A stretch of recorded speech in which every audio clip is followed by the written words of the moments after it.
Sean Myers of the Westmoreland Sports Network with our WPIAL softball playoff preview, talking to all the Westmoreland County coaches. I'm now joined by Mark Zimmerman, the head man for the Ligonier Valley Rams. After they turned in a terrific regular season, they are headed to the 3A postseason. And Mark, first off, congrats. What a great season. You tie Southmoreland atop the section, but you win the head-to-head tiebreaker to be the outright section champions. How big of an accomplishment was that and the great regular season success? What does that mean to you and to the program? Well, it was very nice. The section was really tough this year. There was a lot of good teams in our section, and Southmoreland is certainly one of them. But we had to go, boy, you got to go to get somebody back to back. The next day, boy, there's not a lot of time to get ready. You see what happens, But we've played each other enough, and enough of those girls are back that I'm sure they know us and we do them. So yeah, that's why the scores are low. And but it meant a lot to win it. We knew if we could beat them twice, that the tiebreaker may come into effect. And as a result, it did. Well, you mentioned low scoring games, 2-1 and 1-0 against the Scotties. And obviously a lot of that credit has to go to your pitcher. Cheyenne Piper has been terrific. I know she just made a college commitment to Westminster as well. What makes her so successful in the circle? She hits her spots well, and she gets good movement on her pitches. And that, anybody could throw it hard, but if it's hard and going straight, sooner or later they're going to catch up to it. But she gets nice movement on her fastball. Her other pitches work well for her. And so I think that's the combination of her ability to spot and the movement that she gets on the ball.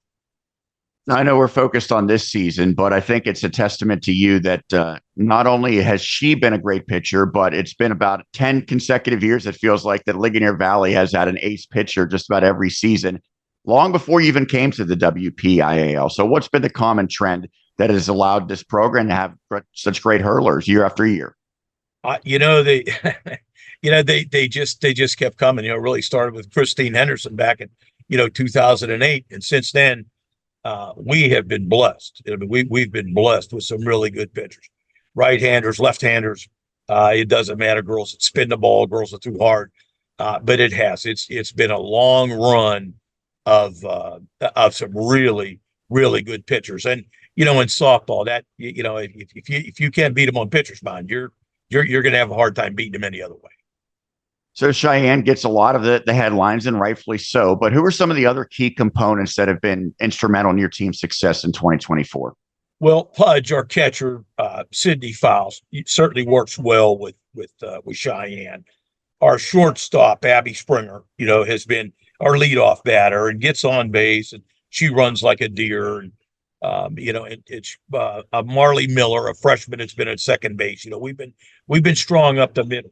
Marley and Abby, and also Addie Witkowski in center field. Like I said, we've been strong up the middle, and that has really helped.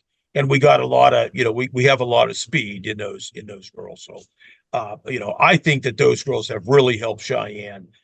We've played really good defense. Our fielding percentage is pretty good, and that has certainly helped. And those girls have been, and I'll tell you that the Bishop girl at third base, has been hitting the ball hard for us too. So that's those are some of the girls that have really jumped in there and helped Cheyenne out.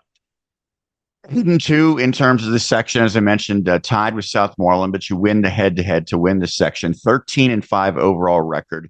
So you get the number 2 seed in Class 3A and a first-round matchup against number 15 Keystone Oaks. Getting the 2 seed, how did that align with what you maybe thought you could get seeded heading into the bracket release? Well, we thought we were going to be, in the top 4 because we won it, but we certainly didn't think we were going to be number 2. That was a surprise. It was, but I don't know what all they put into it. I know we played a tough schedule. We lost some games, but we played a lot of really good teams, and I think some of that may have went into it. But no, we were a little bit surprised at the number 2 seed, and I think it's a testament to how hard the girls worked, and we certainly appreciate it, but it was a surprise.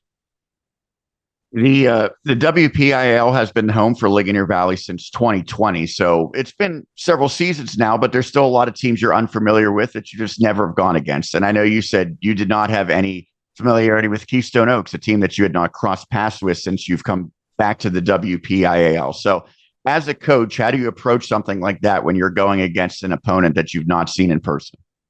Well, we try to put a lot of emphasis on what we do. I mean, we can control what we do. There's not much we can control about Keystone Oaks. Whatever they have, they have. But we try to put most of our emphasis on what we do, what we think we have to do, to win the game. We're going to put Cheyenne on the mound. Certainly, that's part of it. And then we'll come up with our defensive plan and what we think they're going to do against Cheyenne. And we mostly concentrate mostly on ourselves, and it's the WPIL was no different than District 6. It was such a big district, that you knew the Phillipsburgs and Bald Eagles then were going to be there, but they're so far away from you that you don't see much of what they do. And so, we've learned to just say, hey, we're better off just to concentrate our efforts on taking care of what we do and not so much worry about what they do. Well, given that mindset and mentality, what are the biggest keys to have success against KO in the first round and to move on? Well, I think the biggest thing, we want to pitch well. I mean, if Cheyenne pitches well, I think she'll put us in a good position to win. And we got to get some base runners. We'll get some base runners.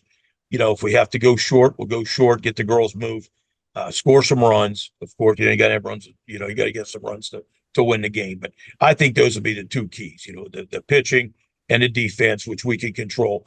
Our offense, we kind of control, as best we can, whether we, try to score for a run, try to go for multiple runs, whatever. But I think that'll be the biggest thing is turning Cheyenne loose and, seeing how she stacks up against the Keystone Oaks batters.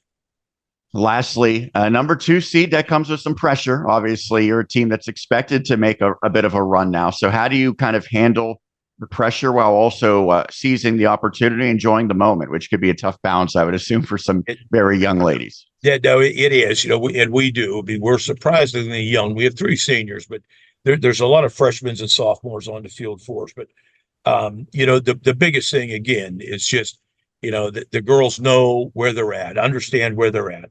And it's a one game at a time. You can only play them one at a time.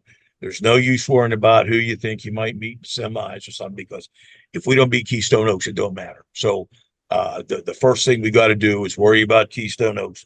And if we get through them, then we'll worry about whoever's next.